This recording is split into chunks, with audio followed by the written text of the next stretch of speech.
যদি আপনার আইফোনের ব্যাটারি হেলথ ভালো রাখতে চান তাহলে আমি আপনাকে বলবো এই 10টা বিষয় মেনে চলেন, তাহলে দেখবেন আপনার আইফোনের ব্যাটারি হেলথ অনেক ভালো থাকবে। সো কোন 10টা বিষয় মেনে চলতে হবে চলুন আপনাদেরকে স্টেপ বাই স্টেপ জানিয়ে দিচ্ছি। নাম্বার 1 যে ট্রিক্সটা নিয়ে কথা বলবো এটা কিন্তু অনেক বেশি ইম্পর্টেন্ট, আর এটার জন্য আপনার ফোন থেকে একটা সেটিংস করে নিতে হবে। দেখেন আমরা ফোনে রয়েছি, সো এখান থেকে আমরা সেটিংস অপশনে চলে যাচ্ছি। নিচের দিকে একটা অপশন আছে, সেটা হচ্ছে ব্যাটারি নামে, ঠিক আছে। এই ব্যাটারিতে ক্লিক করব, ক্লিক করার পর একটু স্ক্রল করে নিচের দিকে আসবো, এখানে চার্জিং নামে একটা অপশন আছে, এই চার্জিং অপশনে ক্লিক করব। এখান থেকে চার্জ লিমিট দেখাচ্ছে 100%।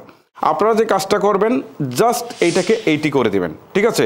এটাকে যদি 80 করে দেন তাহলে যেটা হবে আপনার ফোনের চার্জ 80% হওয়ার পর আর হবে না। এতে কিন্তু আপনার ব্যাটারি অনেক ভালো থাকবে। এটার কিছু টেকনিক্যাল ব্যাখ্যা আছে কেন 100% হলে আসলে কি কি প্রবলেম হয়, সো সেইগুলো দিতে গেলে অনেক সময় লেগে যাবে। জাস্ট আমি আপনাকে বলবো যে এইটা যদি আপনি দিয়ে রাখেন 80% পর্যন্ত চার্জ হয়ে আর হবে না।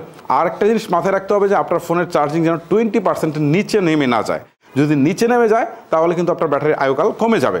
সো এখানে একটা বিষয় আছে, যদি আপনি 20 থেকে 80-র মধ্যে চার্জ করেন, মানে 20%-এ কমে যাবেন না, আবার 80%-এর বেশিও যাবেন না, তাহলে আপনার ব্যাটারির লং লাস্টিবিলিটি বাড়বে, ঠিক আছে।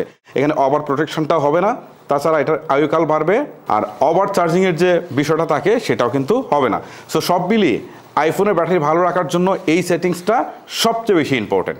আর যদি আপনি মনে করেন যে চার্জ 100% করবেন তাহলে আপনি সেটা করতে পারেন। জাস্ট এটাকে আপনি 100 করে দিবেন। 100 করে দিয়ে নিচে একটা অপশন আছে, সেটা হচ্ছে অপটিমাইজ ব্যাটারি চার্জিং। জাস্ট এটাকে আপনি অন করে দেন। অন করে দিলে যেটা হবে সেটা হচ্ছে আপনার ফোন প্রথমে 80% চার্জ করে ফেলবে। আপনি হচ্ছে ফোনটাকে চার্জে দিয়ে ঘুমিয়ে গেলেন, ফোন প্রথমে 80% করে ফেলবে এবং আপনার ঘুম থেকে ওঠার আগে বাকি 20% করবে। এখন প্রশ্ন হচ্ছে ভাই ফোন বুঝবে কিভাবে? মানে আপনি রেগুলার কয়টায় ঘুম থেকে উঠেন সেটা কিন্তু ফোনের যে এআই আছে সেটা সে ডিটেক্ট করে ফেলবে।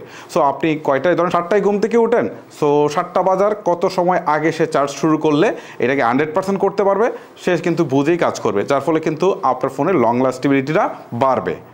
তারপর যদি আপনি আরও ব্যাটারি ভালো রাখতে চান তাহলে একটু ব্যাক করে আসবেন। এখান থেকে দেখেন পাওয়ার মোড দেওয়া রয়েছে অ্যাডাপটিভ, এইটাকে জাস্ট হচ্ছে আপনি লো পাওয়ার মোডে দিয়ে দেবেন, ঠিক আছে। তাহলে আপনার ব্যাটারি আরও বেশি ভালো থাকবে।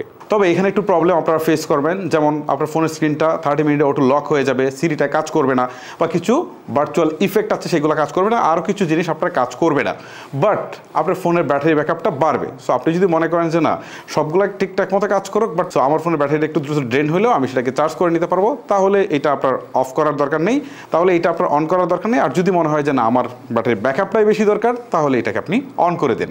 চলেন পরের টিপসে যাই। ওকে চলুন পরের টিপসে যাই।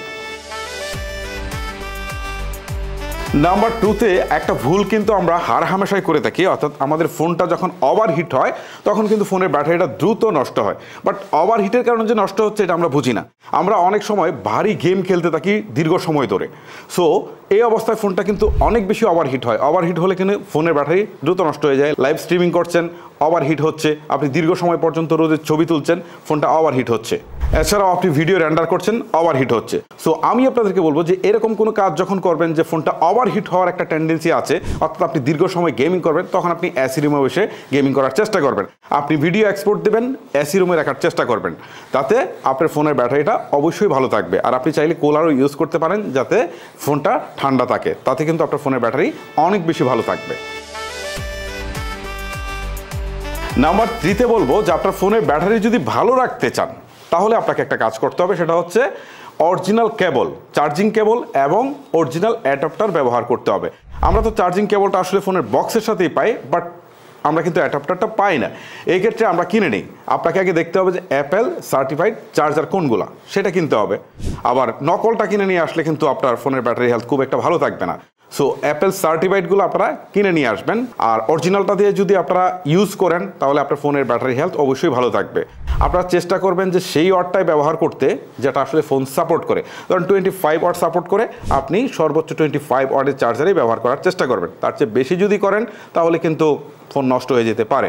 আরেকটা কথা আরও একবার বলে দেই যে নকল চার্জার ব্যবহার করবেন না, পাশাপাশি চাইনিজ কোনো চার্জার ব্যবহার করবেন না, বা অ্যান্ড্রয়েড ফোনের কোনো চার্জার হুটহাট করে দীর্ঘ সময় পর্যন্ত ব্যবহার করবেন না। এতে কিন্তু ফোনের লং লাস্টিবিলিটি কমে যায়। আর ওয়্যারলেস চার্জার এটা আপনারা মাঝে মাঝে আপনারা চার্জ করতে পারেন বা ব্যবহার করতে পারেন, বাট এইটা রেগুলার যেন না হয়, বা কোনো একটা ডকে রেখে রেগুলার চার্জ করছেন এইটাও আপনারা করবেন না, ঠিক আছে? জাস্ট একটা সুনির্দিষ্ট টাইমে আপনার ফোনটাকে চার্জ করবেন, তাহলে ফোনের ব্যাটারি হেলথ অনেক ভালো থাকবে। ফোনের ব্যাটারি হেলথ ভালো রাখতে আপনাকে অবশ্যই আপনার iOS-টাকে রেগুলার আপনি আপডেট করবেন। কেন আপডেট করবেন সেটা ব্যাখ্যা দিতে গেলে অনেক সময় চলে যাবে। আমি জাস্ট আপনাদেরকে এইটুকুই বলে রাখবো যে আপনার নিয়মিত ফোনটাকে আপডেট রাখবেন, তাহলে আপনার ফোনের ব্যাটারি হেলথ ভালো থাকবে। আচ্ছা, আর একটা কাজ কিন্তু আমরা হার হামেশাই করি, সেটা হচ্ছে আমাদের ফোনের ব্যাকগ্রাউন্ডে অনেকগুলো অ্যাপস চালু থাকে, আমরা কিন্তু সেইগুলা আসলে ফেলে দেই না, মানে ব্যবহার করছি না, তারপরে ওইগুলা কিন্তু আমাদের ব্যাকগ্রাউন্ডে রেখে দিচ্ছি। লোকেশন সার্ভিস রেখে দিচ্ছি, তারপর ব্লুটুথ সার্ভিস রেখে দিচ্ছি, ওয়াইফাই রেখে দিচ্ছি। এতে হচ্ছে কি, আমি কোথাও গেলেই সে কিন্তু আরেকটা ডিভাইস খুঁজছে যে কোথাও ব্লুটুথের ডিভাইস আছে কিনা, কোথায় ওয়াইফাইয়ের ডিভাইস আছে কিনা, লোকেশন সার্ভিস থেকে সে লোকেশন করছে। এই যে ফোনটা ব্যাকগ্রাউন্ডে অলওয়েজ কাজ করছে, এটা কিন্তু ব্যাটারির উপর একটা প্রেশার দিচ্ছে। সো এইভাবে যদি লং টাইম চলতে থাকে আপনার ফোনের ব্যাটারি নষ্ট হয়ে যাবে। আপনার অ্যাপসগুলো যখন ব্যাকগ্রাউন্ডে থাকবে সেটাও কিন্তু আপনার ফোনের উপর একটা প্রেশার ক্রিয়েট করবে। সব প্রেশার তো আসলে ব্যাটারিতে গিয়ে থামে, ঠিক আছে? সো আপনারা যেসব অ্যাপ ইউজ করছেন না সেগুলো আপনারা এই মুহূর্তে বন্ধ করে রাখেন, এক নম্বর বিষয়। আর 2 নম্বর হচ্ছে অবশ্যই আপনার location service, Bluetooth service, hotspot সবগুলো কিন্তু আপনারা ব্যবহার শেষে বন্ধ রাখবেন, তাহলে আপনার ফোনের ব্যাটারি হেলথ ভালো থাকবে। আচ্ছা, আপনাদেরকে আরও একটা জিনিস আমি স্ক্রিনে দেখাই, সেটা হচ্ছে অটো ব্রাইটনেসটা কীভাবে চালু করবেন। ফোনের সেটিংস অপশনে চলে যাবেন, তারপর হচ্ছে এইখান থেকে স্ক্রল করে নিচের দিকে আসবেন, তারপরে আপনারা এখান থেকে ডিসপ্লে অ্যান্ড ব্রাইটনেস এই অপশনে চলে যাবেন, তারপর এখান থেকে অটোমেটিক অপশনটাকে আপনি চালু করে দিবেন। তারপর আরও একটা কাজ করবেন, সেটা হচ্ছে একটু স্ক্রল করে নিচের দিকে আসবেন, অটো লক, এটা 5 মিনিট দেওয়া রয়েছে, এটাকে আপনি 30 সেকেন্ড করে দিবেন। ওকে, সো এত সুবিধাটা কি আমি এখন আপনাদেরকে বলি। এই অটোমেটিক করে দেওয়ার ফলে আপনার ফোনটা যে জায়গায় যাবে সেখানে কতখানি আলো লাগবে সে অনুযায়ী কিন্তু সে ব্রাইটনেসটা বাড়াবে বা কমাবে। এতে আপনার ফোনের ব্যাটারি হেলথ ভালো থাকবে, আপনার ফোনের ব্যাটারি ব্যাকআপটাও কিন্তু আপনি বেশি পাবেন। আর একটা বিষয় হচ্ছে অটো লকটা যত কম সময় হবে আপনার ফোনের ব্যাটারির উপর প্রেশারটা কিন্তু ততটাই কম পড়বে, ব্যাটারি ব্যাকআপটাও কিন্তু আপনি ভালো পাবেন। আচ্ছা, আমরা কিন্তু মোটামুটি সবাই ফোনে একটা কেস ব্যবহার করি। এই কেস ব্যবহার করে যখন আমরা চার্জ দিই ফোনটাকে, তখন চার্জিংয়ের সময় ফোন কিন্তু অনেক বেশি হিট উৎপাদন করে। এই ব্যাক কভারটা না থাকে তখন কিন্তু বাইরে চলে যেতে পারে সহজে, বাট ব্যাক কভার থাকলে সহজে কিন্তু যেতে পারে না। এতে কিন্তু প্রভাবটা গিয়ে আলটিমেটলি ব্যাটারির উপরেই পড়ে, আর ব্যাটারি কিন্তু ক্ষতিগ্রস্ত হয়। সো আপনারা চেষ্টা করবেন একটা ফ্লেক্সিবল কেস ব্যবহার করার জন্য। যখন ফোনটাকে চার্জ করছেন তখন এটা জাস্ট খুলে ফেলবেন, তাহলে আপনার ফোনের লং লাস্টিবিলিটি কিন্তু বাড়বে। সো গাইস, যে বিষয়গুলো নিয়ে কথা বললাম এইগুলো যদি আপনারা রেগুলার মেনে চলতে পারেন, তাহলে আপনার আইফোনের ব্যাটারি হেলথ কিন্তু অনেকাংশেই বাড়বে, পাশাপাশি সার্কেলের কাউন্টটাও কিন্তু অনেক কম হবে। সো সব মিলিয়ে আপনি দীর্ঘ সময় পর্যন্ত আপনার আইফোনটাকে স্মুথলি ইউজ করতে পারেন।